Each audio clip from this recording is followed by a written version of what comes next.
বয়সে বড় মেয়ে বিয়ে করলে সুন্নতের কাতারে পড়বে কিনা।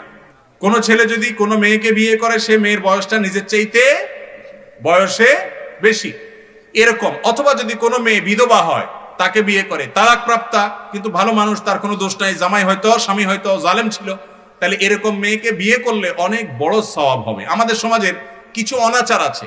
একটা বড় অনাচার হলো, কোন মেয়ে তালাক প্রাপ্তা হলে, বিধবা হলে, যুবক বিয়ে করতে চাইলেও যুবকের মা বাপ বিয়ে করাইতে রাজি না। সমাজের মানুষ সেটাকে খারাপ মনে করে, আছে না নাই?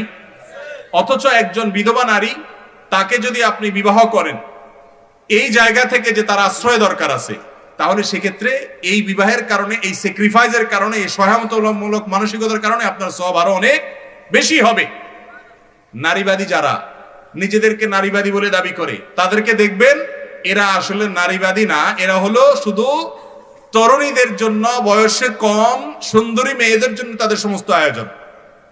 বিধবা মেয়েদেরকে বিয়ে করে, বিয়ে দেওয়ার মাধ্যমে তাদের আশ্রয় হোক, তাদের অবলম্বন হোক, সেই চেষ্টা তাদের মধ্যে এতটা নাই, কিন্তু ইসলামে নির্দেশ করেছে। অতএব একজন পুরুষ, তিনি যদি কোনো বিধবাকে, বা বয়সে বড় সাধারণত এরকমই হয়, যেহেতু তালাক প্রাপ্তা, হয়তো বিধবা, এই ধরনের ক্ষেত্রে হেল্পের মানসিকতা থেকে যদি বিয়ে করেন, এবং এর ফলে তিনি যে নবী করিম সাল্লাল্লাহু আলাইহি ওয়াসাল্লাম স্যাক্রিফাইস করেছেন সেই নিয়ত করেন, তাহলে অবশ্যই এক ধরনের সুন্নাহ হবে এবং সওয়াব হবে।